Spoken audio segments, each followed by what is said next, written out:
Lee Ashford watched her husband of 30 years change the locks on the house she built. She stood at the bottom of the front steps, two suitcases at her feet, and Sterling didn't even look at her. He didn't apologize, didn't flinch. He just turned the new brass key, like a man who had finally won an argument he'd been having quietly with himself for years. The porch under his shoes was the porch Lee had sanded by hand one summer in 1999. The kitchen behind him still held the tiles she chose on a Sunday afternoon when their marriage still felt like a partnership. The magnolia tree in the front yard was alive only because she had nursed its roots back through a brutal winter. But the court had a different story, a cleaner one, a version written entirely in Sterling's handwriting. So Lee walked away. She walked to her car. She set the suitcases in the back. She closed the trunk. She did not look at the house again. Not because she didn't want to, because she knew if she did, she would not be able to drive. The engine started. The car rolled down the long driveway lined with crepe myrtle, and Lee Ashford, 58 years old, a woman who had built a life out of careful choices, made the first uncareful decision she had made in 3 decades. She drove south, not east toward Marjorie's house in Savannah, where her old friend had already made up the spare room, not west toward her cousin in Macon, who had said, "Come any time, baby, my door is yours." South, toward the low country, toward a place she had not visited in almost 20 years, toward a key she had been carrying in a rosewood jewelry box for over a decade, tied with a piece of faded blue thread. She drove because some part of her had always known this drive was coming. She just didn't know it would come this soon. To understand why a blue folder under a cabin floor would one day shatter Lee Ashford, you have to go back to the first time she ever saw the house on Live Oak Place, long before Sterling, long before the new brass key, long before her grandmother's quiet warnings began to sound like prophecy. It was a damp Thursday afternoon in the early spring of 1996. Lee was 28 years old. The realtor was running late. The rain had come down hard for an hour and then quit, leaving the sky low and gray and the streets shining like pewter. Sterling sat behind the wheel of his second-hand Buick with his arm draped over the steering wheel, looking at the house through the windshield, like it had personally insulted him. "Lee," he said, "sweetheart, this isn't a house. This is a foreclosure with a porch." But Lee had stopped listening. She saw the magnolia. She saw the way the second-story windows tilted slightly to the left, the way old houses do when they have settled and lived. She saw the deep porch and the wide front door and the shape of a kitchen at the back of the property that faced east, which meant morning light. She saw a small room tucked above the staircase that could be hers, a place for fabric samples, paint cards, the quiet parts of her she hadn't yet learned to hide from her new husband. She saw, in other words, a future. Sterling saw a balance sheet. "Honey, the inspection's going to come back full of red flags." "Probably." "The roof alone." Probably." "Lee, we cannot afford a project." Lee opened the car door, stepped out into the wet grass, walked up the path before the realtor had even arrived. She touched the brass doorknob with 2 fingers. It was cold. It was loose. It needed to be replaced. But it had been turned by other hands 1,000 times before her, and Lee believed, even at 28, that houses had memories, that some of them recognized the people who would love them. She stood on the porch alone for a long moment. Then she said, very softly, "Hello," and she meant it for the house. Inside, Sterling found problems. He found them everywhere. He pointed at the water stains on the dining room ceiling. He pointed at the warped trim around the kitchen window. He pointed at the buckled floorboard in the upstairs hallway. He pointed and pointed and pointed, and Lee nodded politely and saw something else entirely. She saw a fireplace that had been built with care. She saw thick crown molding that had survived 60 years of weather. She saw a kitchen that had been neglected, not ruined. Some homes do not impress you. Some homes recognize you. That night, back at the tiny rental duplex they had been living in since the wedding, Sterling spread the inspection report on their tiny kitchen table and tried to explain the numbers to her in a slow, kind voice that already, even then, had the faintest edge of condescension. Down payment, he said. Closing costs, roof, plumbing, electric. Lee, even if we could get a loan, we'd be eating ramen for 5 years. Lee waited until he went to bed. Then she picked up the phone in the hallway and called her grandmother. Theodora Mercer was 71 years old that spring. She lived alone in a cottage outside Beaufort, in a low yellow house with a screened porch and a row of camellias along the drive. She answered the phone the way she had always answered the phone, like she had been expecting the call before it rang. Lee, baby. Grandma, I saw a house today. Tell me. So Lee told her about the magnolia, about the morning light in the kitchen, about the small room above the staircase, about the porch she could already see herself sitting on 20 years from now. Grandma Theodora listened without interrupting.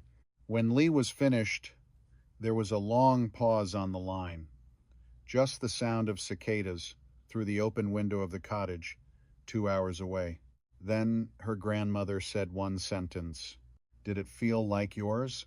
Lee closed her eyes. She thought about the brass doorknob, the crown molding, the hello she had whispered without meaning to. Yes, come see me tomorrow afternoon. The next day, Lee made the long drive south by herself. She did not tell Sterling where she was going. She told him she was running errands. He kissed her on the forehead and said, "Drive safe, sweetheart," and went back to reading the paper. Theodora was sitting on the porch, waiting when Lee pulled in. She did not stand to greet her granddaughter. She just patted the wicker chair beside her own and poured a glass of sweet tea from a sweating glass pitcher. For a few minutes they did not talk about the house. They talked about the camellias. They talked about a neighbor's dog. They talked about a recipe Theodora had been trying to remember for 3 weeks. Lee was patient. She had always been patient with her grandmother. There was something in Theodora's silences that she had learned, even as a child, to wait through. Then Theodora reached into the pocket of her apron and laid an envelope on the small table between them. Open it. Lee opened it. Inside was a cashier's check. The amount on the line made Lee put her hand over her mouth. Grandma, I know. Grandma, I can't. You can, and you will. This is too much. It is exactly enough. Lee shook her head. Her eyes had started to fill. I don't know when I could ever pay you back. Theodora turned in her chair and looked at her granddaughter directly. She had pale eyes that had seen more than Lee, even then, understood. She placed one thin, papery hand over Lee's hand on the arm of the chair. Listen to me, baby. Lee listened. This is a gift. Lee nodded. It is a gift to you, not to your marriage, not to Sterling, not to the two of you as a household, to you, Coraline Lee Ashford, personally. Do you understand the difference? Lee did not, then, but she nodded anyway. I'm going to need you to keep records, her grandmother said, of what you give to this house, of what you put into it with your own hands, of every receipt, every invoice, every check. Tuck 'em away. Don't make a show of it. Don't tell Sterling you're doing it. Just do it. Grandma, that sounds... I know how it sounds. It sounds like you don't trust him. Theodora smiled then, a small, sad smile. The kind of smile that has lived through a few things. Love is honest, Lee. Paperwork is not always kind. Then she slid a second item across the small porch table, a folded note. On the outside, in blue ink, in her grandmother's careful, slightly shaky handwriting, were 8 words. For the house that already knows your name. Lee tucked the note into the inside pocket of her purse. She drove home with the cashier's check folded into a paperback novel on the passenger seat, the way her grandmother had told her to carry it. When she got home, Sterling was on a phone call. She walked past him to the second drawer beside the stove. She lifted out a stack of takeout menus. She placed the folded note at the bottom of the drawer. She put the menus back on top. She did not show it to Sterling. She did not show it to anyone. She would not look at that note again for almost 30 years. And when she finally went looking for it in the worst week of her life, the drawer would be empty. But she did not know that yet. The first years on Live Oak Place were not glamorous. They were the kind of years a woman remembers later as the years she could still feel her own back at the end of the day because she had used it. Lee stripped wallpaper room by room. She found 3 layers of old patterns underneath, stacked like geologic strata. She kept a piece of each one in a manila folder in her closet because she could not bear to throw away the past lives of a house she was learning to love. She sanded the wide pine floorboards on her hands and knees while Sterling was at the office. She painted the upstairs bedroom 4 times before she found the right shade of white. The right white, she had told her grandmother on the phone, is not really white. It has a memory in it. Theodora had laughed at that, the dry rasp of a laugh she had at 72, and said, "You and the houses, baby. You always did speak to them." The kitchen was the project that took the longest. The cabinets were warped. The countertops were yellow formica that had been installed sometime around the moon landing. Lee did not have the money to replace them outright, so she sanded, she primed, she painted, she replaced one cabinet door at a time over the course of 2 years, paying cash from the small checking account her grandmother had quietly opened in Lee's name only before the wedding. She kept the receipts in a shoebox under the bed. She did not know then why she kept them. She just remembered her grandmother's voice on the porch in Beaufort. Tuck them away. So she did. Sterling, for his part, was charming in those early years. He was good with people. He had a smile that opened doors and a voice that made strangers trust him faster than they should have. He had started a small real estate brokerage in 1997, working out of the front room of Live Oak Place with a single phone line and a fax machine and a desk Lee had refinished for him out of a beaten-up oak table she found at an estate sale. In the beginning, he praised her. "My wife has the eye," he would tell clients standing in their entryway. I tell her, "Lee, you should have been the architect." She just laughs. Lee did laugh. She laughed because it felt good to be seen. She laughed because she had not yet learned that praise can be a form of theft if you let it run long enough. The first time it happened, she didn't notice. It was 2001. Sterling was hosting 2 clients for dinner, a married couple from Charleston who were looking to buy a vacation property near Tybee. Lee had spent the entire day on the house. She had polished the floors. She had cut roses from the side garden. She had arranged candles along the dining room table at exactly the height where, after sundown, the shadows would soften everyone's faces. She had cooked shrimp and grits with her grandmother's recipe and a peach cobbler from scratch. The wife sat down and looked around the dining room and said, "Oh, Sterling, this is the kind of warmth you should be putting into your listings." Sterling smiled. He smiled the way he had been smiling since they were 19 years old. He said, "That's what I'm always telling my team." Lee was reaching for the coffee pot. Her hand stopped just for a second. Not long enough for anyone else at the table to notice, but long enough for something inside her, something very small and very far away, to look up. She set the coffee pot down. She poured 4 cups. She smiled. She asked the wife about her grandchildren. She told herself she had imagined it. Because what was the alternative? To say, at her own dinner table, in front of clients, in front of her husband, "Actually, that was me"? She could not. It was too small a thing to make a fuss over, too small to risk the evening, too small to risk the marriage. But it would not be the last small thing. It would never be the last small thing. The next week, Sterling brought home photographs from a listing near the Wilmington River. The property was beautiful, old, expensive, empty. Just help me warm it up, Lee. You know, the way you do. Lee worked at the kitchen table until almost 1 in the morning. She rewrote the listing description. She softened the language. She suggested staging. She drew small sketches on yellow legal pad paper. She found 3 antique mirrors at a shop in Bluffton on a Saturday and convinced the owner to lend them to Sterling for the open house. She wrote handwritten thank you notes to the visiting agents in a tone Sterling had never quite been able to imitate. The property sold in 9 days. The listing won a small regional award. A trade publication ran a profile on Sterling Ashford, the rising broker who was bringing emotional intelligence into low-country real estate. Lee read the profile sitting at the kitchen table. Her name was not in it.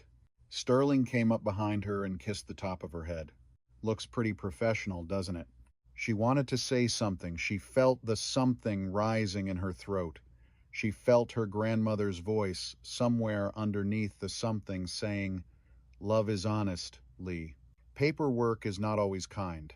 But she did not say what she wanted to say. She said, "It looks great, honey." That sentence became a door she had quietly closed on herself. She did not know it then. You rarely know which door you are closing when you close it. Years went by like that. Sterling's business grew.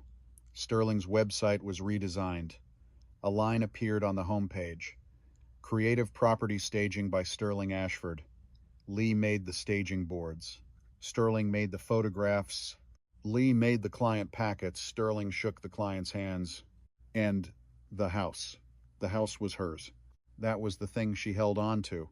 When she stood barefoot in the kitchen at sunrise, with her hand on the counter she had painted 3 times, in the room she had sanded one Saturday with a borrowed orbital sander she had taught herself to use from a library book, she would think to herself, no matter what else, this house is mine. He may put his name on the listings. I am the one with my hands in the walls. She was wrong about that. She would learn how wrong about 30 years later in a courtroom in downtown Savannah. But that was still a long way off. Grandma Theodora noticed. She always noticed. It was the autumn of 2008. Lee was 40 years old. Sterling's business was thriving. Theodora was 83, slower than she had been, more careful with stares, but sharper at the edges of her mind than ever. She came to visit Live Oak Place for a long weekend that October, and she sat at the kitchen table in the afternoon while Lee laid out client materials for one of Sterling's open houses. There were photographs, there were brochures, there were small fabric samples and floor plans, and a stack of handwritten cards in Lee's looping cursive, all signed Sterling Ashford. Theodora watched her granddaughter work without saying a word. Then she said very quietly, "Lee, baby." "Yes, Grandma. Is your name on any of this?" Lee did not look up from the photograph she was trimming. "It's for his business, Grandma." "That is not what I asked." Before Lee could answer, Sterling walked into the kitchen with his phone pressed to his ear. He kissed Lee on the cheek without looking at the table. He smiled at Theodora. "Keeping her busy, ma'am. She likes to feel useful." Then he left the room. Useful. The word hung in the kitchen like a smell. Theodora did not say anything for a long moment. Then she reached into the pocket of her cardigan and took out a small object. She set it on the table next to the staging boards. It was an iron key, old, dark, heavy, tied around the bow with a thin piece of blue thread. Lee looked at it. "Grandma, what is that?" "There is a cabin," Theodora said, "outside Walterboro, about 3 hours from here. I bought it in 1972. It is in my maiden name. It has never been on any deed of mine since the day I bought it. Sterling does not know it exists. He has no reason to know it exists. He will never look for it." Grandma, I am giving it to you. Grandma, why? Theodora looked at her granddaughter for a long moment. She did not answer the question Lee had asked. She answered a different one, a harder one. A woman should have one door in this world, she said, that no one else holds the key to. Lee picked up the iron key. It was heavier than it had any right to be. She wanted to laugh. She wanted to say, Grandma, Sterling would never. You don't know him like I know him. He has his moments, but he would never. She did not say any of that because she had just spent the entire afternoon making a client packet that did not have her name on it, and the iron key in her hand did not feel dramatic. It felt necessary. She did not understand in 2008 what her grandmother was preparing her for. She would understand in 2026. She put the iron key into a rosewood jewelry box that had been her grandmother's mother's. She tied the blue thread around the bow so it would not come loose. She did not show the key to Sterling. She did not mention the cabin.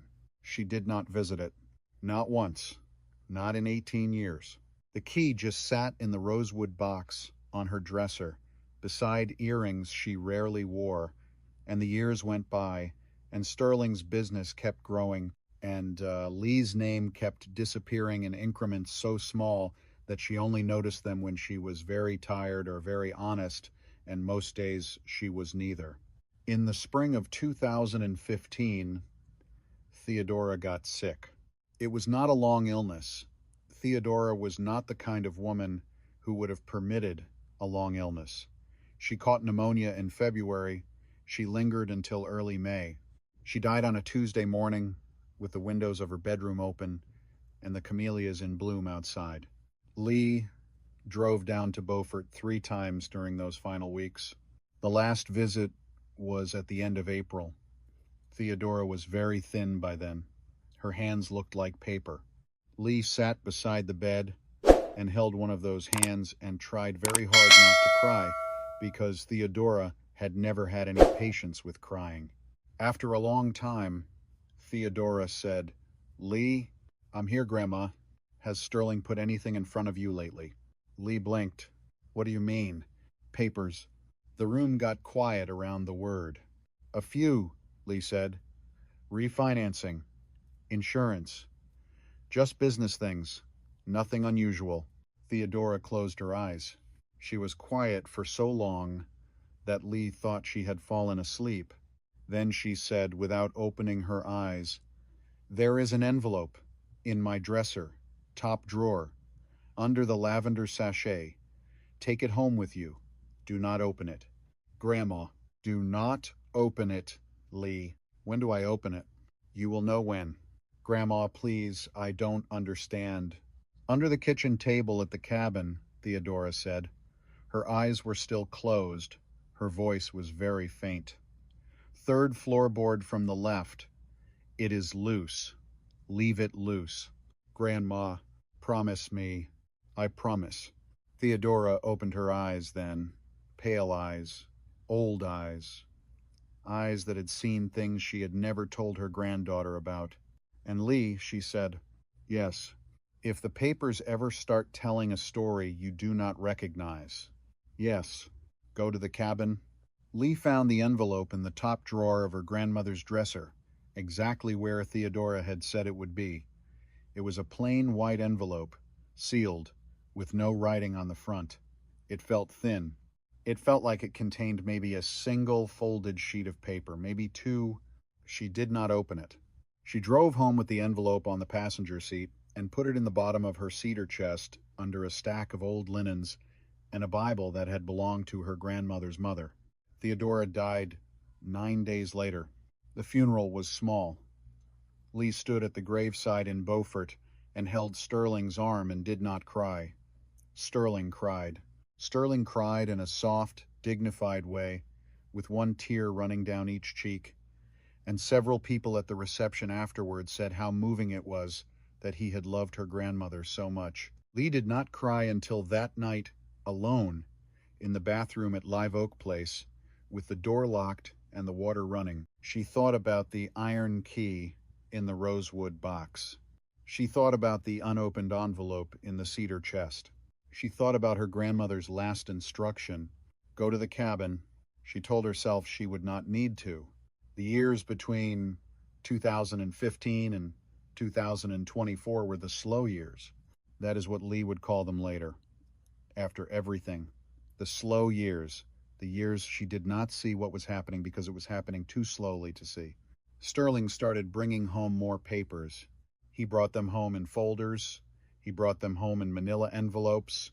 He brought them home at dinner time, after dinner, when Lee was tired, when she had spent the day on a project, when she was not at her sharpest. Refinancing, he would say. Better rate. Sweetheart, you don't have to read every page. Lyle already looked at it. Lyle was his attorney, not theirs. Lee knew that, but she would sit at the kitchen table and Sterling would turn the pages for her. Sign here, initial here, date here, and she would sign, and she would initial, and she would date.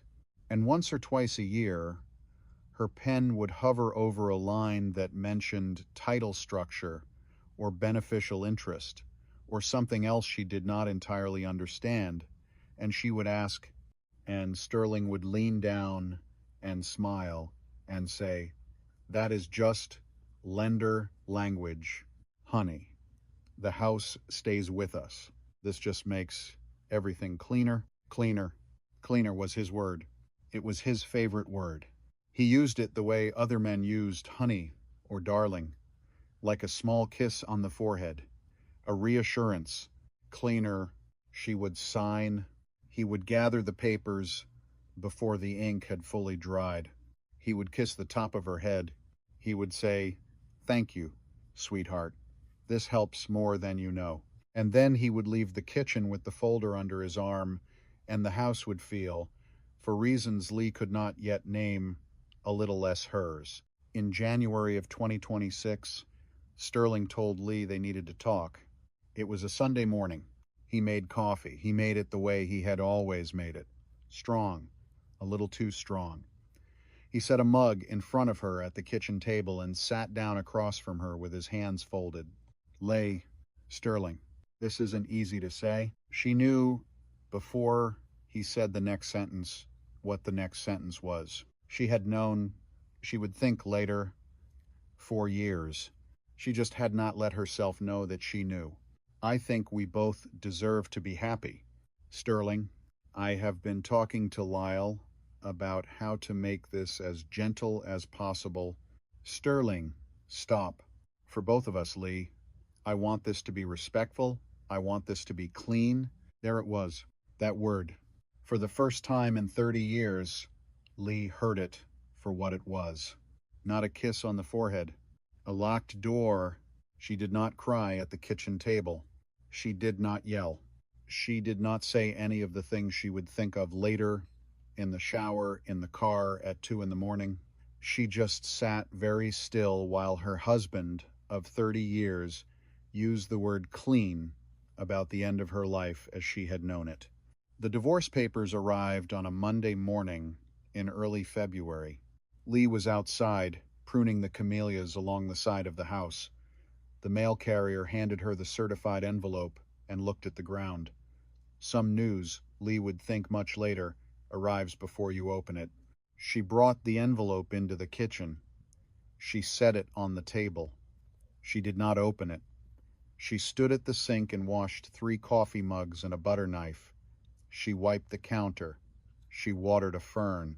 She did everything except open the envelope. Sterling came in 15 minutes later. He saw the envelope. He saw her face.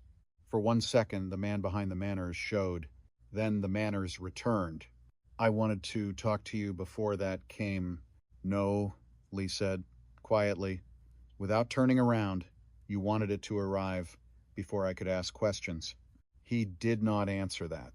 The silence that followed did more damage than any confession would have. In the weeks that followed, Lee learned how fast a marriage could turn into paperwork. The house became an asset. 30 years became dates and account numbers and dollar amounts. Lee's attorney was a woman named Adelaide Pemberton. Adelaide was about 50, soft-spoken, with steel underneath. She worked out of an office in a converted Victorian on a side street near Forsyth Park. Her desk was always neat. Her files were always in order. Her face, when she was reading something difficult, gave nothing away. The day Adelaide called Lee in for the first real meeting, she had Sterling's documents spread across her desk in fanned stacks. Lee, yes. Some of these signatures gave him more control than I think you realized. Lee sat very still in the leather chair across from Adelaide's desk. The house, Adelaide nodded slowly. The refinancing in 2018 shifted the title structure. The equity adjustment in 2021 strengthened his position further. His attorney is going to argue that Sterling's income carried the home financially from the very beginning and that he supported you while what? Adelaide hesitated. While you pursued personal interests. Lee laughed. It was not a laugh that had any joy in it. Adelaide, I sanded those floors. I know. I painted that kitchen. I know. I helped him grow his entire business out of the front room of that house. I believe you, Lee. Then, belief is not evidence. Lee stopped. Adelaide's voice was gentle. It was not unkind. But it was the truth. And the truth that afternoon was the harshest thing Lee had heard in 30 years. What do I have? Lee said. You have what you can document. Lee looked at her hands. 30 years of work. She had kept receipts in a shoebox for the first few years. After that, she had stopped because Sterling had teased her about it gently, the way he always teased, and she had not wanted to seem suspicious of her own husband. She had stopped keeping records sometime around 2002. She had no idea where the shoebox even was anymore. The hearing took place in late February. Lee wore a black dress she had bought for funerals. Sterling wore navy. His attorney, Lyle, spoke smoothly about primary income and documented payments and reasonable settlements. Adelaide spoke about Lee's labor and Lee's design work and Lee's role in Sterling's business, but the room kept returning to the same question again and again, like a wheel that would not stop turning. Who signed? Who paid? Who appeared on record? The house on Live Oak Place sat in the middle of the hearing like a witness who could not testify on its own behalf. Lee wanted to tell the judge about the magnolia tree, about the morning light in the kitchen, about the night in 2003 when she had slept in the dining room because the floor stain needed one more coat before sunrise, about the way she had whispered hello to a brass doorknob in 1996 before anyone had asked her to. But none of that had a line on a legal form. When the final terms came, Lee heard them through a strange, distant quiet. Sterling would keep the house. Lee would receive a settlement, enough to survive, not enough to replace a life. Afterward, in the marble hallway outside the courtroom, Sterling was waiting. For a moment, Lee thought he might apologize. He did not. He adjusted his cuff. He said, I hope we can both move forward with dignity. Dignity. He did not mean truth. He meant silence. Lee walked past him without answering. By sunset, she was back at Live Oak Place, packing what the settlement allowed. 2 suitcases, 1 cedar chest, a few framed photographs, a small box of her grandmother's letters. In the kitchen, she opened the second drawer beside the stove. The drawer where, in 1996, she had tucked a folded note at the bottom under a stack of takeout menus and not looked at it again. She moved the menus. The note was gone. The drawer was not messy. Nothing else was disturbed. It was simply surgically empty. Someone had taken that note.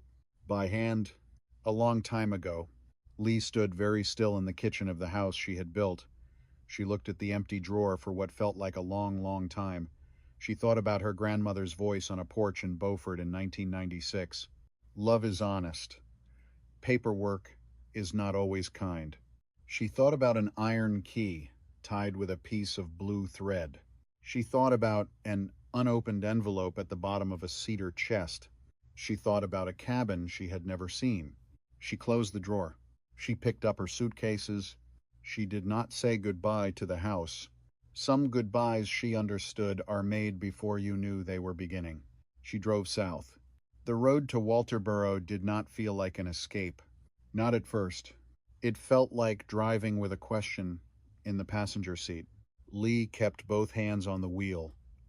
The sun was sinking fast behind the pines. The marsh on either side of the highway had turned dark gold, then darker, then almost black. She had not eaten since breakfast. She had not cried since the courtroom. She had not, in fact, done very much of anything since the divorce except move from one room to another in her own life like a guest who had overstayed. The iron key sat in the cup holder. She kept looking at it. She kept looking at it because part of her still did not believe her grandmother had left a door waiting. Past the Savannah River, past the marsh flats, past a roadside stand selling boiled peanuts that had closed for the night, past a small white church with a graveyard sloping behind it exactly where Theodora's hand-drawn map said it would be. Lee slowed down. She looked at the map on the seat beside her. The map was on a piece of yellow legal pad paper, folded in quarters, the creases soft from age. Theodora had drawn it sometime in 2008. She had used a blue ballpoint pen. The ink had faded in places. Past Walterboro. Beyond the Salcahatchee, left where the pavement thins, third gravel road after the old white church. At the bottom of the map, in her grandmother's careful hand, was a single sentence. Go before you start believing their version of you. Lee read it once, then again. Then she put the map down and turned left onto the gravel road. The trees closed in around her almost immediately. It was the kind of road that did not want to be a road. Rhododendron pressed in from both sides. Pine needles brushed the windshield. Her cell signal disappeared. The world narrowed to 2 headlights and a rough stripe of gravel in the deep, deep dark of a part of South Carolina that did not have any porch lights on it. She drove for almost 3 miles. Then the trees opened. The cabin stood in a small clearing. Lee stopped the car. She did not move. The cabin was smaller than she had imagined. Weathered cedar siding, a tin roof gone dark with rain, a porch with a railing that sagged on the left side, 2 front windows clouded with years of dust. It did not look valuable. It looked hidden. That was different. Somewhere behind it, a creek was moving. Lee could hear water passing over stone. The sound pulled at something old in her, though she could not place it. She stepped out of the car. The air in the low country was cooler than Savannah. Damp. It smelled of pine and moss and old wood that had survived more winters than anyone had thanked it for. She crossed the small yard. She climbed the porch steps. They groaned under her weight, but they held. The lock on the front door was old iron, dark with age. Lee slid her grandmother's key into it. At first, nothing happened. She turned harder. The lock resisted, then gave. The door swung inward with a long, tired sound. Dust moved in the thin moonlight. Lee stood at the threshold of a place she had never been, in a part of the state she had only driven through that had been, in the eyes of every public record in the South, her grandmother's secret since 1972. She stepped inside. She closed the door behind her. She did not turn on a light. For a long moment, she just stood in the dark and listened to the cabin breathe. There was a fireplace built of river stone. There was a narrow iron bed against the far wall. There was a wooden rocker by the front window. There were shelves lined with jars and candles and folded cloth. The cabin smelled of cedar, of cold ashes, of something faintly sweet that Lee thought, after a moment, might be lavender. In the middle of the room, beneath the south-facing window, stood her grandmother's kitchen table. Plain wood, scarred surface, two chairs. Lee walked toward it slowly. She set her purse on one of the chairs. She ran her hand across the surface of the table. There were small knife marks near one corner, a pale ring from an old cup, a burn shaped like a crescent moon. This table was not beautiful. It was used. It had been kept. Lee sat down. She let the silence settle around her. For the first time since the courthouse, no one was watching her. No one needed her to be polite. No one needed her to be reasonable. No one needed her to smile. No one needed her to sign anything. Her shoulders dropped maybe a quarter of an inch. It was the first quarter of an inch she had let go of in 3 months. And then slowly her eyes went to the floor under the table. Most of the floorboards ran tight, and even one did not. Third board from the left. The words came back to her exactly the way her grandmother had spoken them in a bedroom in Beaufort in the spring of 2015. Theodora's eyes had been closed. Her voice had been very faint. Third floorboard from the left, it is loose. Leave it loose. The cabin seemed to hold its breath. Lee lowered herself to the floor. Her knees pressed into the soft dust. She found the edge of the loose board with 2 fingers. It lifted too easily. It lifted, she realized, like a board that had been waiting for her hand. Underneath was a shallow space lined with yellowed newspaper. Inside the space, wrapped in oilcloth, was a locked tin box. Lee reached for it slowly. The iron key in her coat pocket suddenly felt heavier, because she understood something then. Something she had not let herself understand for 18 years. Theodora Mercer had not hidden a cabin from Sterling. She had hidden a witness. The tin box opened with a small, clear click. Lee was sitting on the floor by then. She had moved one of the chairs aside. She had put the box on the table. She had not yet turned on a light, because the moon had risen, and there was a square of pale silver coming through the south-facing window, and it felt wrong somehow to use electricity for this. She lifted the lid. There was no jewelry inside, no stack of cash, no sentimental bundle tied with ribbon. There was a single blue folder. It was faded at the corners, tied with white string. On the front of the folder, in her grandmother's slow, careful hand, were 7 words. For the house they may try to take. Lee did not move. For 1 second she only sat there. For 1 second she was 28 years old again, on her grandmother's porch in Beaufort, listening to a woman she had never fully understood explain a gift she had never fully understood, in a voice she had not yet learned to be afraid of. Then she untied the string. The first page was a letter. Her grandmother's handwriting was slower than Lee remembered. The pen had pressed harder in some places, as if Theodora had stopped to gather her strength between sentences. But the words were firm. My Lee, if you are reading this, someone has made you feel that the life you built can be taken from you because your name was not put where it should have been. Lee sat down on the floor again. She had to. She kept reading. I could not make you see Sterling before you were ready, baby. A woman has to wake up in her own time. But I could keep records. I could keep proof. I could keep something safe for the day memory would not be enough. Lee lowered the page. Memory would not be enough. That was exactly what the courtroom in Savannah had taught her.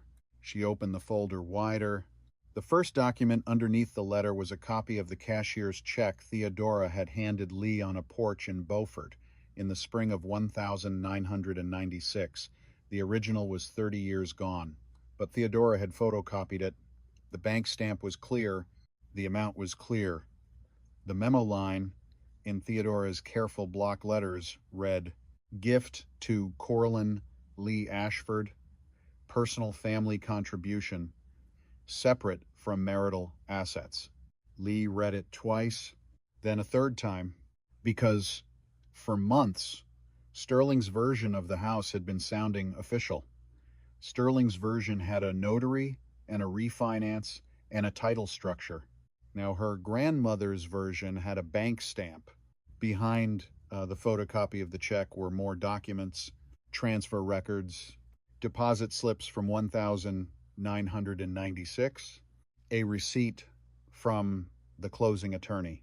Then, a single notarized statement dated the 12th of April 1996, Theodora's signature at the bottom, a witness signature beside it, a notary seal. The paper was a little brittle, the seal was a little faded, but it was there. Lee read the first paragraph slowly. The funds provided to my granddaughter, Coraline Lee Ashford, are a personal family gift intended solely for her contribution toward the purchase and protection of the property located at Live Oak Place. These funds are her separate property under common gift principles and are not intended to be commingled with marital assets. The room blurred. Lee placed one hand flat on the table. She needed something solid. She kept reading. Then she stopped reading and looked at the next page. And the next, and the next.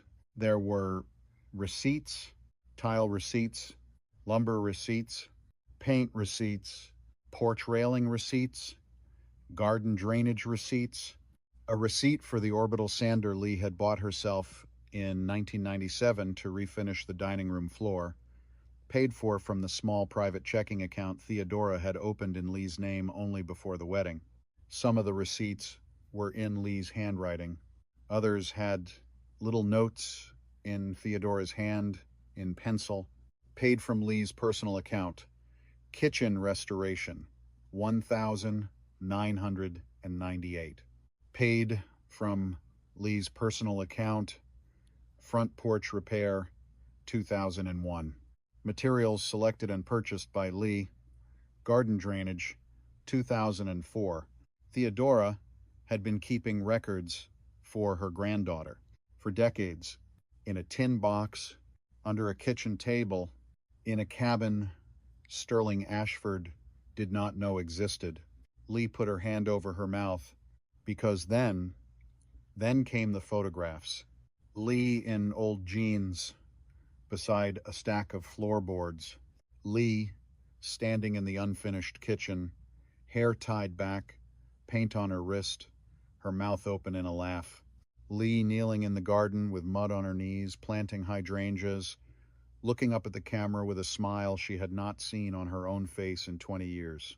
And in one photograph taken from the porch, Theodora Mercer was standing behind Lee with both hands on Lee's shoulders.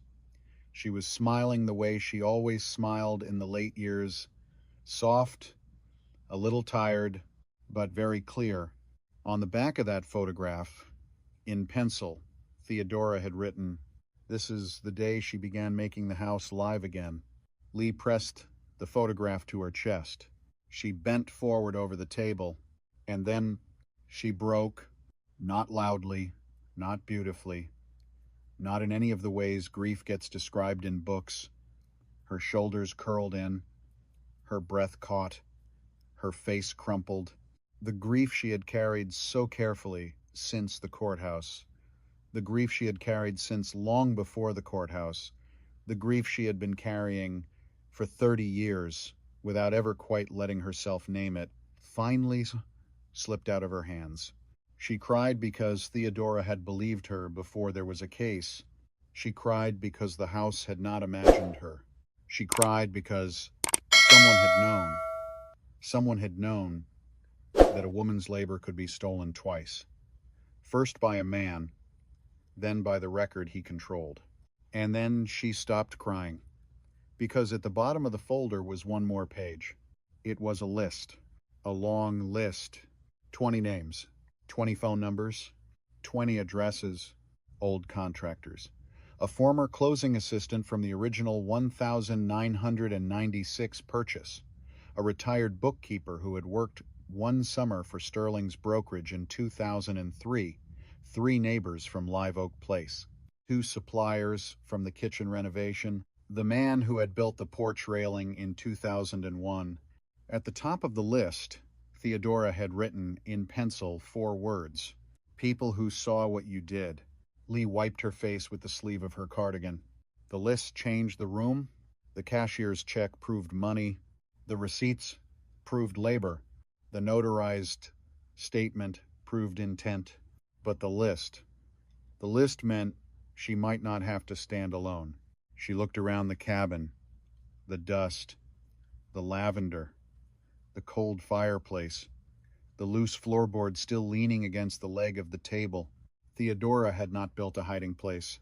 She had built a waiting room for the truth. Lee did not sleep that first night. She sat in the rocking chair by the front window of the cabin with the blue folder on her lap. She watched the square of moonlight on the floor move slowly across the room. She thought about her grandmother's hands. She thought about a porch in Beaufort. She thought about a note in a kitchen drawer that had disappeared. Just before dawn, she stood up. She walked outside. The low country was just beginning to turn pale at the edge of the sky. Mist was lifting off the creek behind the cabin. A heron lifted out of the marsh somewhere to the south and beat slowly across the open sky toward the river. Lee took one long breath. Then she went back inside, gathered her keys, and drove. Adelaide Pemberton answered on the fourth ring. Lee was sitting in the gravel parking lot of the old white church at the main road. Her phone had 2 bars. She was holding the folder in her lap with one hand. Adelaide, Lay, I found something. There was a pause on the other end. A very specific pause. Adelaide Pemberton was a careful woman. She did not get excited on phone calls before 9 in the morning. What kind of something? Proof. The word changed the silence between them. Adelaide did not rush her. Lee read the details one by one. The cashier's check with the bank stamp. The notarized statement with the date. The receipts. The photographs. The witness list. When she was finished, she could hear the wind moving through the long grass at the edge of the churchyard. Adelaide spoke carefully. Read me the date on the notarized statement again. Laid it. And, the check was made to you personally? Yes. Not to Sterling? No. Not to both of you? No. To me, by name. Coraline Lee Ashford, personal family gift. Adelaide was quiet for a long moment. Then her voice sharpened in the way Lee had only heard once before, the day Adelaide had taken her case. Lay. Yes. This does not hand you the house back today. I want to be honest with you about that. I know, but it changes the conversation. Lee closed her eyes. The conversation was more than she had yesterday. Adelaide's instructions came fast. Do not call Sterling. Do not text him. Do not send him an email. Do not tell anyone connected to Live Oak Place that you have these documents. Photograph every page. Make at least 3 copies. Keep the originals in a fireproof box. And Lee, yes, until I see them in person. That folder does not leave your hands. By noon, Lee was sitting at the copy machine of a small office supply store in Walterboro. The clerk, a young woman with a name tag that said Tessa, handled the pages carefully. No questions, no glances, no gossip. Just quiet, slow attention. The scanner light passed over Theodora's letter, then the cashier's check, then the notarized statement, then the photograph of Lee in the unfinished kitchen, the paint on her wrist, the cabinet still bare behind her. Tessa paused. Ma'am, yes. Is that you?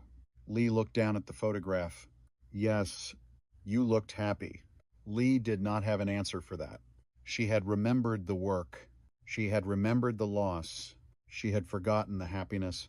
Back at the cabin that afternoon, Lee spread the copies across her grandmother's kitchen table. She opened a fresh notebook.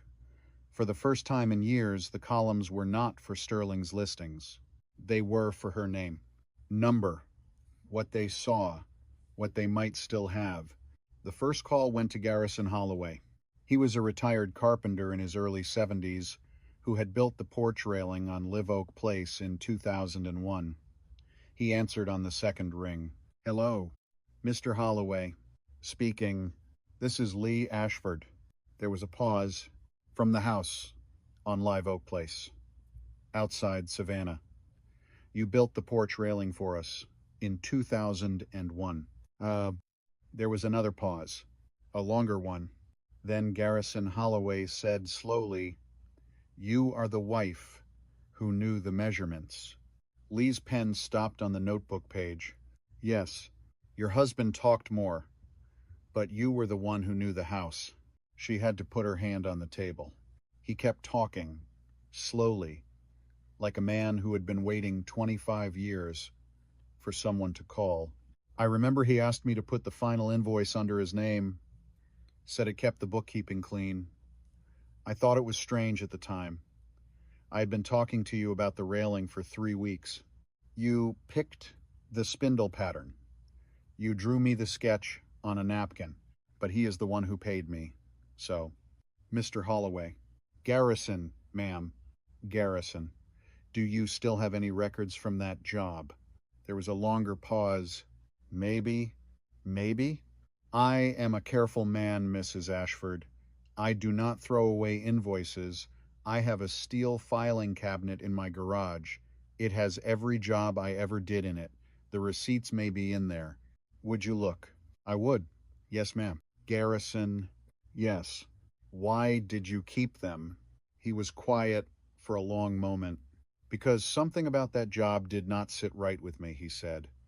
"And in my line of work, ma'am, when something does not sit right, you keep the paper."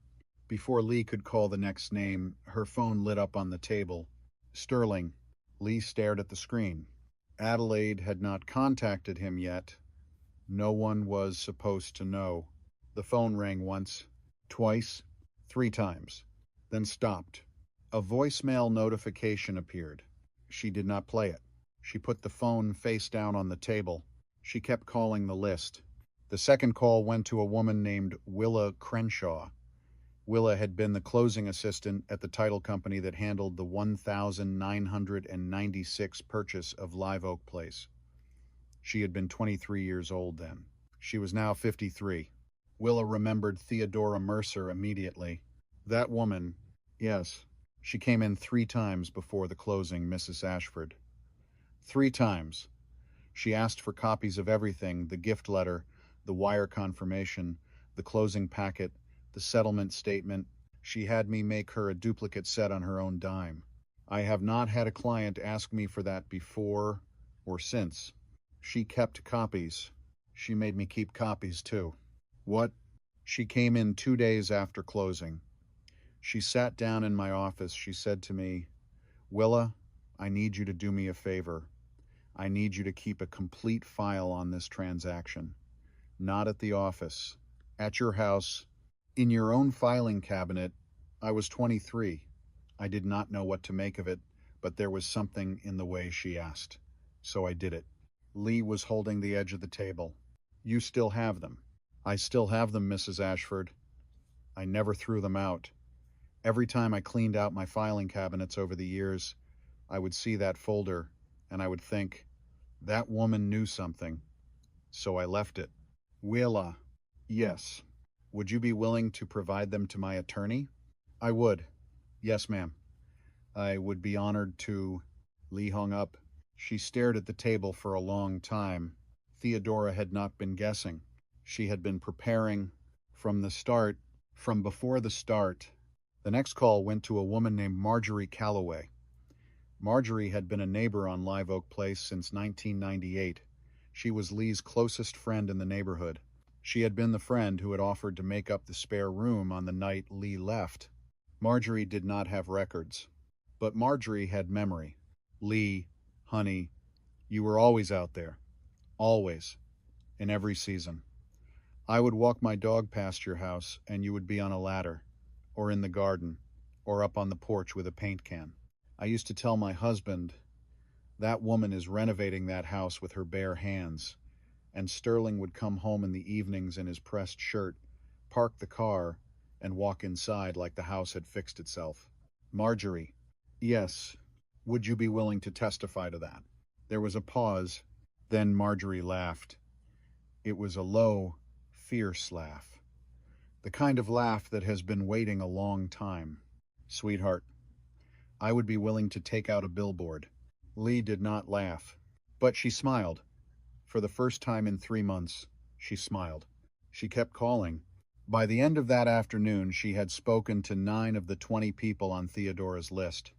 6 of them remembered her clearly. 4 of them had records. 3 of them volunteered, without being asked, to provide written statements. She closed the notebook at twilight. The cabin had gone gold around her. The light coming in through the south-facing window was soft. The blue folder lay open on the table. Her grandmother's photograph of the unfinished kitchen lay on top of it. The phone, still face down beside the folder, vibrated. Lee turned it over. Adelaide had called twice. Sterling's voicemail was still unplayed. Lee played the voicemail first. Sterling's voice came into the cabin. It was the smooth, polished voice he used for buyers. Lee, I heard you have been calling people about Live Oak Place. Her hand tightened around the phone. I do not know what you think you are doing, sweetheart, but the settlement is final. I would hate to see you waste what little money you have left chasing false hope. Then his voice softened, that familiar softness, the one that always came before a door closed. I am only saying this because I care about you, Lee. Be careful. The message ended. Lee sat very still at her grandmother's table. She was not frightened. She was alert, because Sterling had reacted too fast. Adelaide had not contacted his attorney yet. Garrison Holloway had no reason to call Sterling. Willa Crenshaw had no reason to call Sterling. Marjorie Calloway would not call Sterling if her house was on fire. The clerk at the copy store in Walterboro did not know the story. Someone had warned him. She called Adelaide. This time her hands did not shake. Adelaide listened to the voicemail twice. Save it. You think it matters. I think men who feel safe do not leave warnings this early. That line stayed with Lee. Men who feel safe do not warn this early. Adelaide gave her new instructions. Keep calling the list. Say less. Ask for records. Collect names. Do not mention the folder. Do not mention the cabin. Let Sterling wonder how much you know. He is not going to wonder long, Adelaide said. What does that mean? It means he is going to come looking, Lee. Be ready. The next 2 days passed in a strange, charged quiet. Lee called more numbers. She made more copies. She slept 4 hours one night, 5 the next. She kept the blue folder in a small fireproof lockbox she bought at a hardware store in Walterboro. She kept the lockbox under the bed in the cabin. She kept the key to the lockbox in her pocket. She kept the iron key to the cabin in her other pocket. She did not go outside after dark. She did not turn on more than one light at a time. On the second night, just after 10, headlights moved across the cabin wall. Leigh froze. She had been at the table. She'd been making notes. She had been writing down what Willa Crenshaw had said word for word. She set the pen down. She turned off the lamp. A vehicle was climbing the gravel road, slowly, too slowly to be lost. The headlights stopped at the edge of the clearing. A black SUV. Lee did not need to see the plate. She knew the silhouette. She had ridden in that vehicle 300 times. She had washed it in the driveway of Live Oak Place a dozen years ago in a summer dress with the radio on while Sterling was inside on a phone call. Sterling's SUV. She rose from the chair without a sound. She moved to the front window. She did not turn on a light. Through the glass, she watched her husband of 30 years step out of the driver's side and stand in the clearing in front of the cabin. He did not look angry. He did not look sorry. He did not look frightened. He looked the way he had looked for 30 years at open houses he intended to control. He was measuring. He took 2 slow steps forward. He stopped. He stared at the cabin. Lee's heart was hitting the wall of her chest. The blue folder was on the table behind her. The originals were in the fireproof box under the bed. The voicemail was still saved on her phone. The witness list was almost a third complete. Sterling did not know any of that. But he knew enough to drive 3 hours into the Low Country at 10 o'clock at night to look at a cabin he had no name for. He did not knock. He did not call out. He stood in the clearing for what could have been a minute or could have been 5. He turned his head slowly, the way Lee had once watched him turn his head at a property out near Skidaway, calculating the value of trees. Then he got back into the SUV. He backed it slowly down the gravel road. His headlights disappeared between the pines. Lee stood at the window. Long after the sound of the engine was gone, she did not move for a long time. Then she walked back to the table. She turned the lamp back on. She sat down.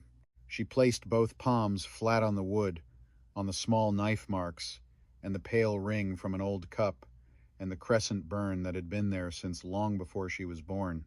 She thought about her grandmother. She thought about a porch in Beaufort. She thought about an iron key wrapped in blue thread. Then she opened the blue folder, and underneath the witness list, underneath the photographs, underneath the receipts and the cashier's check, and the notarized statement at the very bottom of the folder, was one more page, a page Lee had not noticed the first night, a page that had been tucked into the back cover behind a fold of thicker paper, almost like it had been hidden inside the hiding place itself. It was another letter. Lee unfolded it slowly. The paper was older than the others. The ink was a different blue. The handwriting was her grandmother's, but younger. The date at the top of the page was October 1972. Lee read the first line, and her hand began to shake. "My dearest Lee, if you ever come to this letter, then it means he did to you what your grandfather did to me." Lee put the letter down on the table. She put both hands flat beside it. She breathed in. She breathed out. She picked it back up. "You are only 4 years old when I am writing this, Lee. You are at your mother's house in Charleston tonight, and you have no idea any of this has happened to your grandmother. I am writing this letter in October of 1972 because I want you to understand when you are old enough to read it that I knew even when you were still a small child that I would do everything in my power to make sure you never had to live what I lived." Lee felt the cabin tilt. She set one elbow on the table to steady herself. "Your grandfather, my husband of 18 years, the father of your mother, the man who stood at the altar with me in 1954 and promised to honor and to cherish. He put me out of our home this past August. He did it with paperwork, Lee. He did not raise his voice. He did not hit me. He did not call me names. He did it with a quiet little stack of documents he had been building for years, signed at his attorney's office, that I never knew existed. I came home from the doctor on a Wednesday afternoon. The locks were changed. There was a suitcase on the porch. My clothes, my Bible, my mother's wedding ring. That was what 18 years of marriage came home to. One suitcase on a hot porch in Beaufort County in August. Lee covered her mouth. She could see it. She could see her grandmother on that porch, younger, stronger, but just as alone. I had no proof of what I had done, Lee. I had no receipts. I had no notarized statements. I had no witnesses I had thought to keep. I had only my own 2 hands, and a daughter who was already a grown woman by then, and a name on no deed, no mortgage, no bank account that mattered. Your grandfather kept the house. The court called it his. The lawyer said there was nothing to do. I went to live in the cottage in Beaufort that my own grandmother had left to me. I was 47 years old, Lee. I had to start over. I am telling you this in October of 1972 because I want you to understand something. The day I left that house, I made a promise to a granddaughter who was still a very small child. I promised that I would begin preparing that day for the possibility that one day a man might do to her what one had done to me. I bought this cabin in September of 1972. I put it in my maiden name. I have never spoken of it to anyone outside my own lawyer. I have made sure that no man who might ever marry into this family will ever know it exists. It is the one door in my life that no one else has ever held a key to. It is yours, Lee. If you ever read this letter, the cabin is yours. The folder is yours. Every piece of paper I will spend the next 50 years quietly gathering on your behalf is yours. I am sorry, my love. I am so sorry that this is the inheritance I had to give you. I would have given you anything else if I could have. But this is what I had. And so this is what I built. From the day I left that house to the day I die, whenever that day comes, I will be collecting your truth in a tin box under a kitchen table. So that on the day a man tries to write a different story about your life, you will have one to put against his. I love you, Lee. Your grandma, Theodora Mercer, October 1972. Lee sat at the table in the cabin and cried. She did not cry the way she had cried the first night. That had been a wound opening. This was something else. This was a wound recognizing another wound. Across 54 years, across a generation, across a porch in Beaufort County in August of 1972 and a porch on Live Oak Place in February of 2026, two women, two suitcases, one promise. Lee folded the letter in half. She held it against her chest. She understood then what she had not understood any of the other times she had tried to understand it. Her grandmother had not been paranoid. Her grandmother had been a witness. The next morning, Lee called Adelaide. She did not tell her about the 1972 letter. Not yet. That belonged to her. That was hers. That she would carry alone for a little longer. She told Adelaide instead that Sterling had come to the cabin, that he had stood in the clearing, that he had not knocked, that he had measured the cabin the way a buyer measures a property. Adelaide was silent for a long moment. Then she said, Lee, yes, we are going to file, Adelaide, we are going to file a motion to vacate the settlement on grounds of non-disclosure of separate property and material misrepresentation of contribution. We are going to file it with everything you have. We are going to make him answer on the record. You think a judge will reopen it? I think a judge will read the notarized statement from 1996. I think a judge will read the bank stamp. I think a judge will read the affidavits from Garrison Holloway and Willa Crenshaw and Marjorie Calloway. I think a judge will read your grandmother's letters. And I think when the judge gets to the photograph in the unfinished kitchen, that judge is going to want to know why a separate family gift of that size went unaccounted for in two refinancings. Lee closed her eyes. What about him? Sterling. Yes. What will he do? Adelaide's voice was even. He will offer to settle. How do you know? Because men like Sterling do not want a record. They want a result. The minute he understands that there is going to be a record, he will move heaven and earth to keep it short. She was right. Of course she was right. Adelaide filed the motion on a Tuesday morning. By Friday afternoon, Sterling's attorney Lyle had called Adelaide 3 times. By the following Wednesday, a private settlement conference had been requested.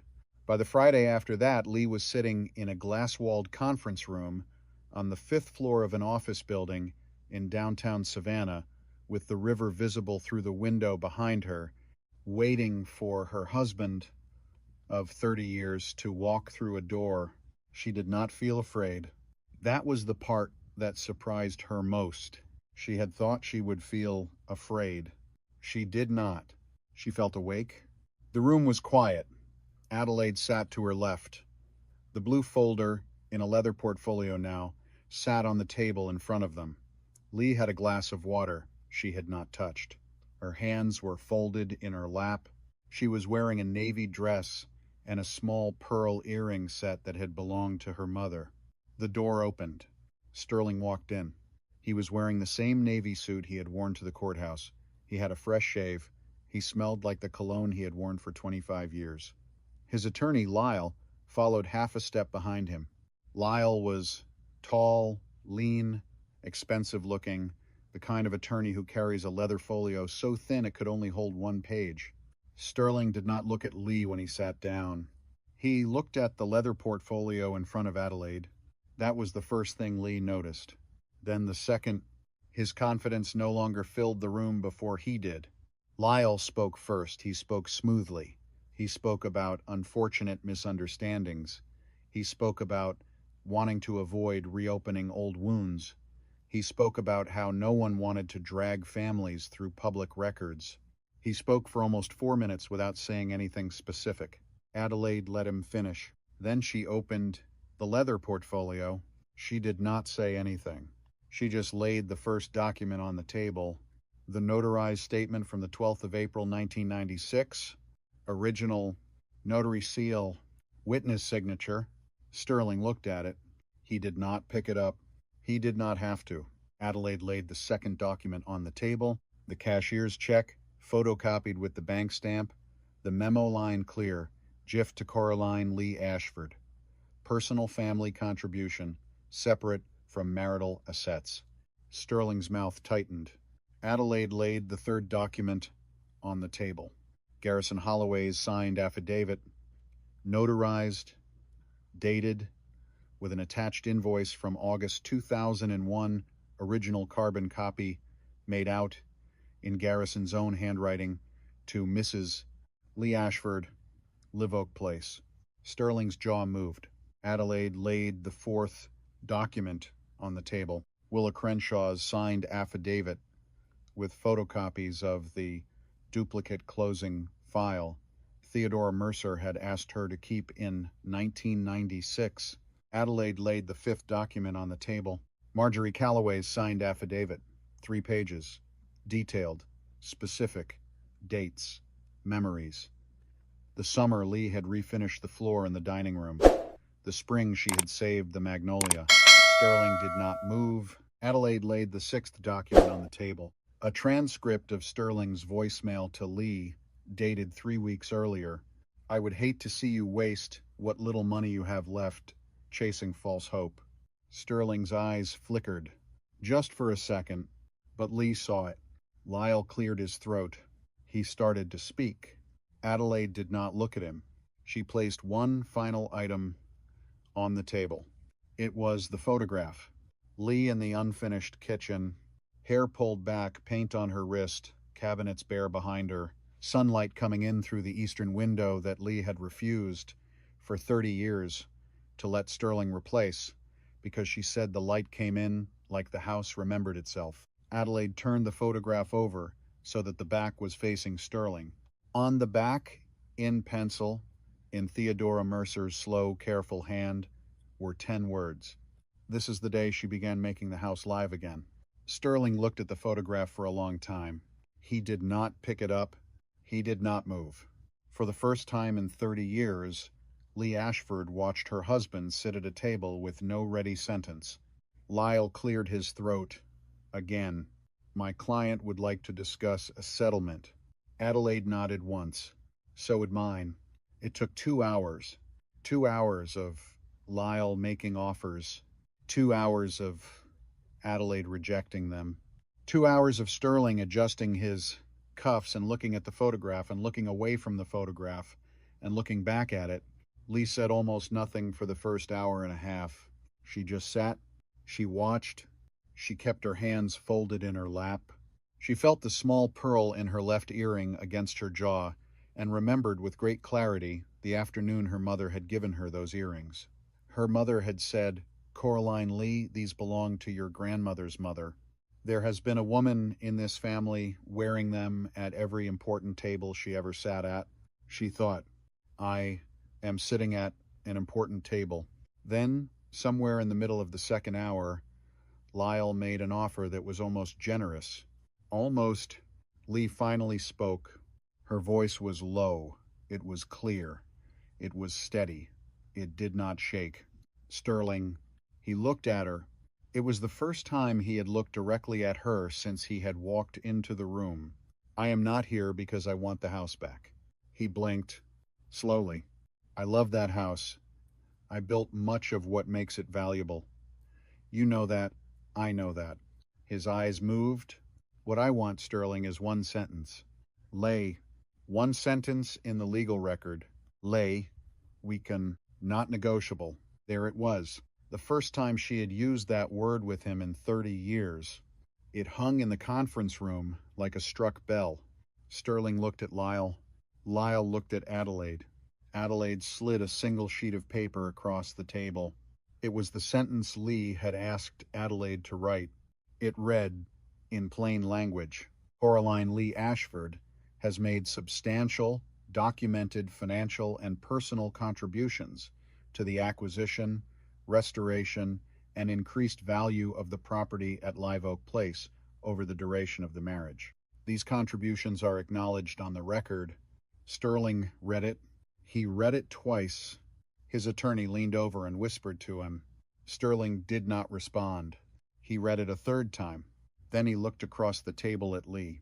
For the first time in 30 years, his face was unguarded. For the first time in 30 years, she did not see the man who had stood on the porch and changed the locks. She saw the man who had sat across from her in a small rental duplex in 1996, looking at the numbers on a kitchen table, telling her gently that they could not afford a house with a magnolia tree. She saw, for 1 second, the man she had once loved. She did not feel anger about it. She did not feel grief about it. She felt something else. She felt finished. He took the pen. He signed. She signed after him. Her hand did not shake. The settlement was not Live Oak Place. Lee did not ask for Live Oak Place. The settlement was financial. It was substantial. It was enough that when Lee saw the number on the final page, she understood for the first time in 30 years what her own labor had been worth in dollars. The settlement was also a sentence. One sentence. One sentence in the public legal record of Chatham County, Georgia. That sentence was the part that mattered. Adelaide walked her out of the building. The afternoon sun was bright and low over the Savannah River. The light hit the water and broke into 1,000 small pieces. People were walking on the sidewalk in spring coats. A street musician was playing a slow song on a saxophone outside the building. Lay. Yes. How do you feel? Lee thought about it. She really thought about it. She did not answer the way she would have answered 3 months ago. She did not answer the way she would have answered 30 years ago. She did not answer to be polite. I feel like a woman who exists, she said. Adelaide nodded once. She did not say anything else. She just walked Lee to her car. Lee did not go back to Live Oak Place. She drove past it once, about a week after the settlement. She did not stop. She slowed down. She looked at the porch she had sanded in 1999. She looked at the magnolia tree she had saved. She looked at the window of the small room above the staircase that had once been her sewing room. The brass key in the front door was new. The porch was painted.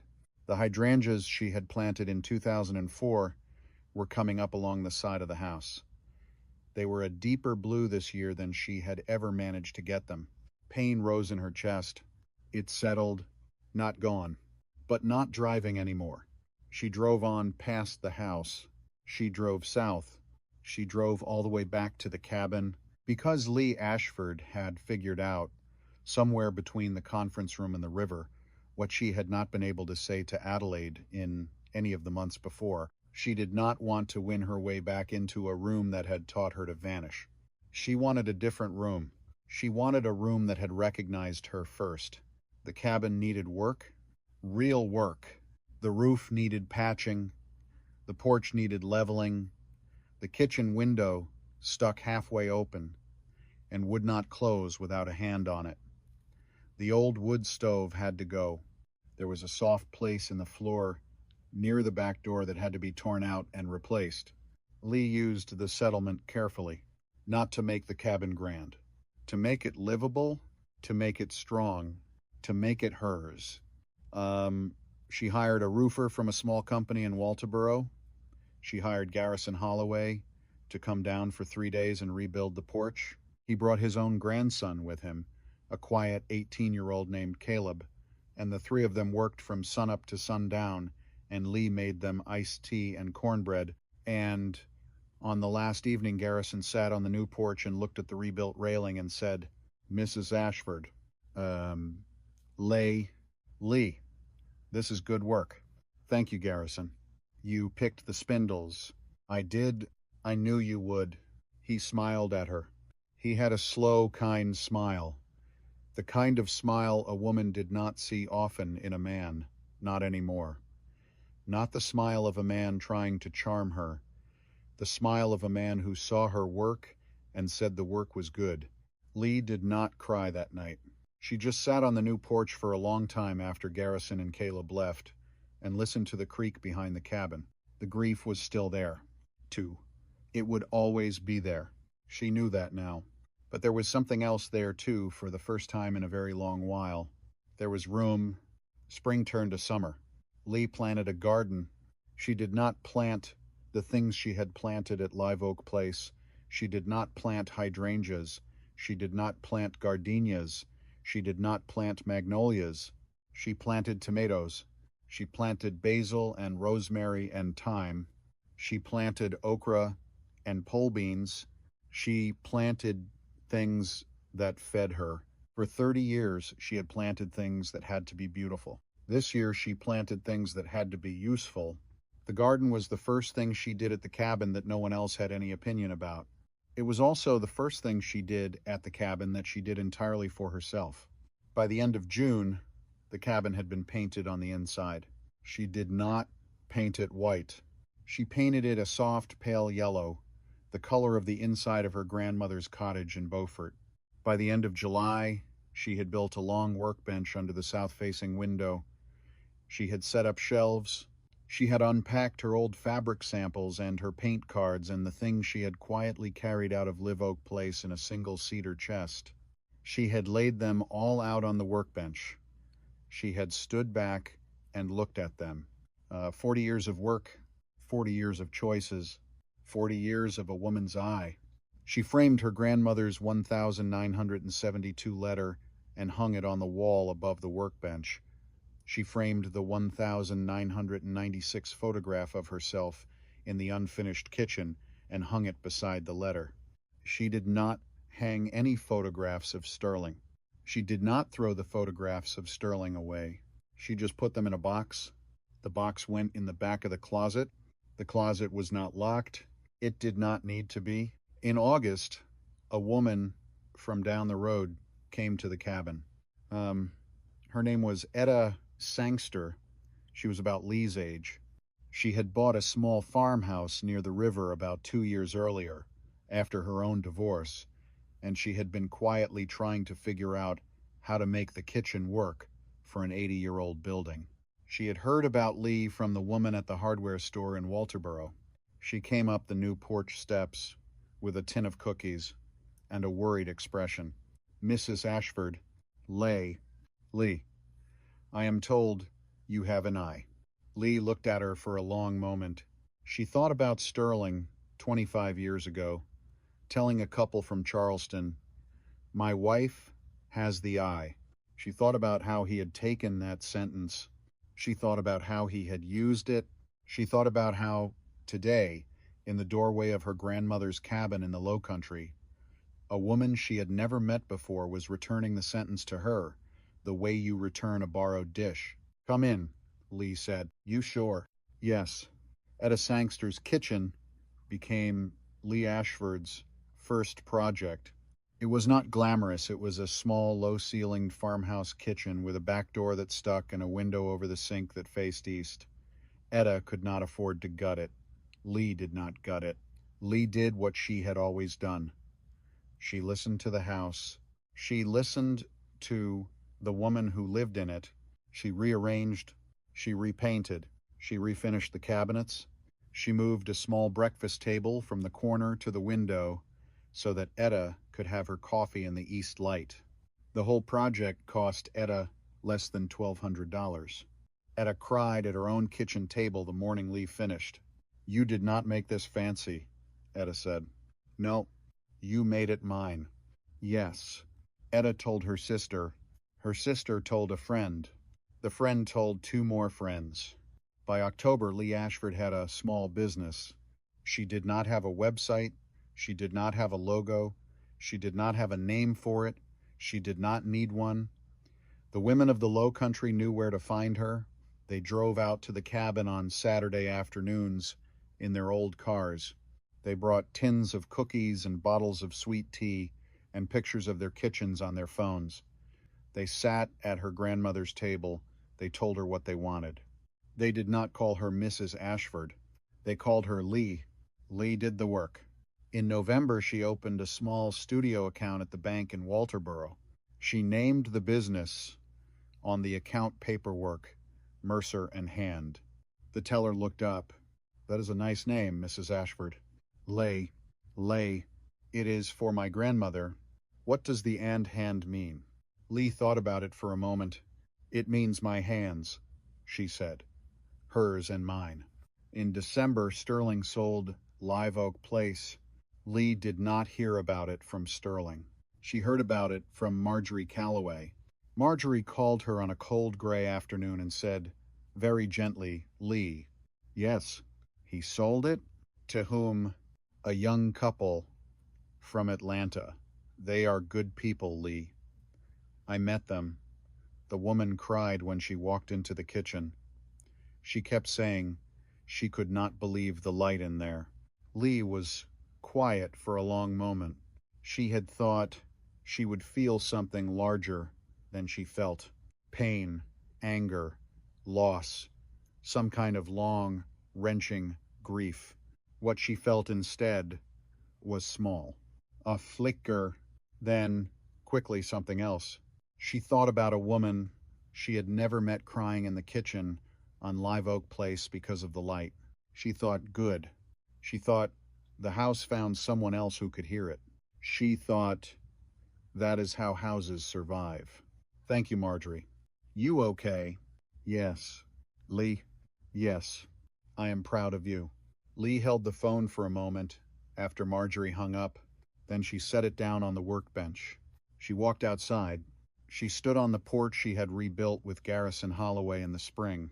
The afternoon light was thin and gold across the clearing. The pines were dark. The creek was running low. There was a heron standing at the far edge of the water, very still. Lee said, out loud, to the cabin, to the woods, to her grandmother, to the woman she had been in 1996, standing on a porch with one hand on a brass doorknob, "Hello." The cabin did not answer. It did not have to. That was a Tuesday in early December.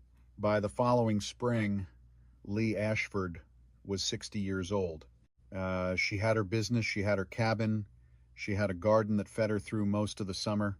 She had Etta Sangster from down the road, who came over once a week with a thermos of coffee and stayed sometimes for 2 hours.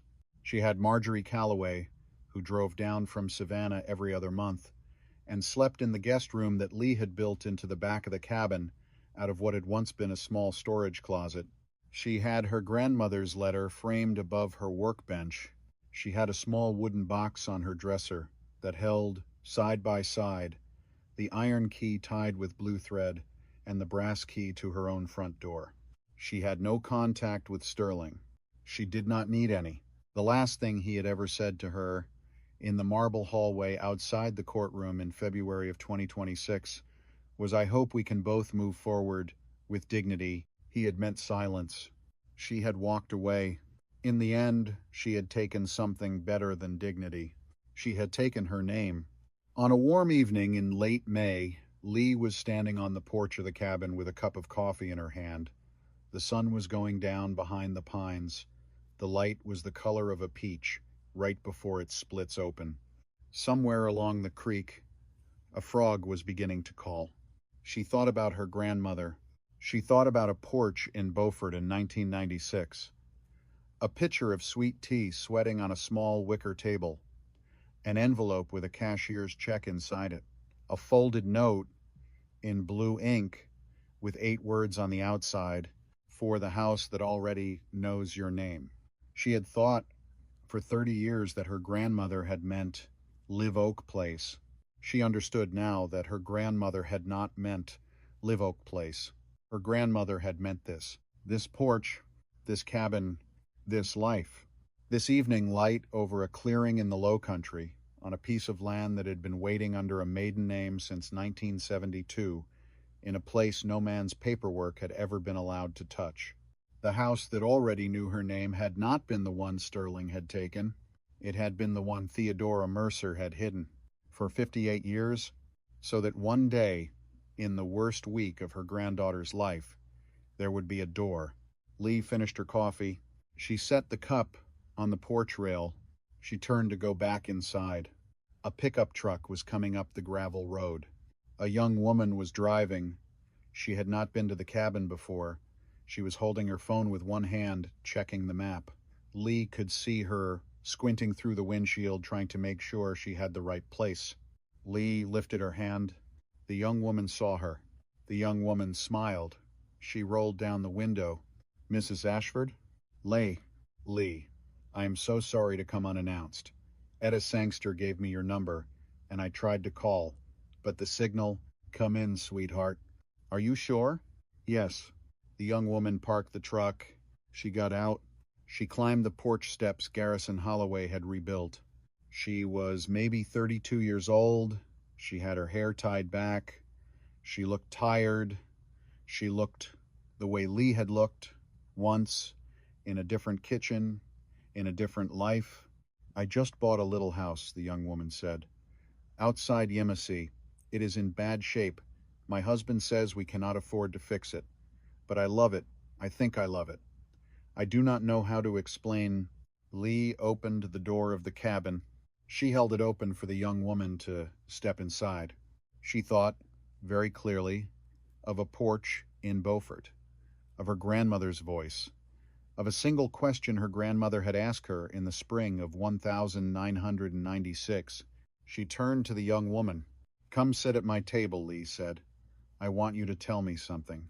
The young woman stepped inside. Lee closed the door behind her. The cabin was warm.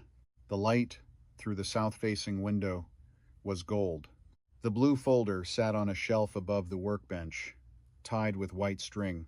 And Lee Ashford, 60 years old, free, awake, finally and at last seen, asked her first new client the only question that had ever mattered. "Did it feel like yours?"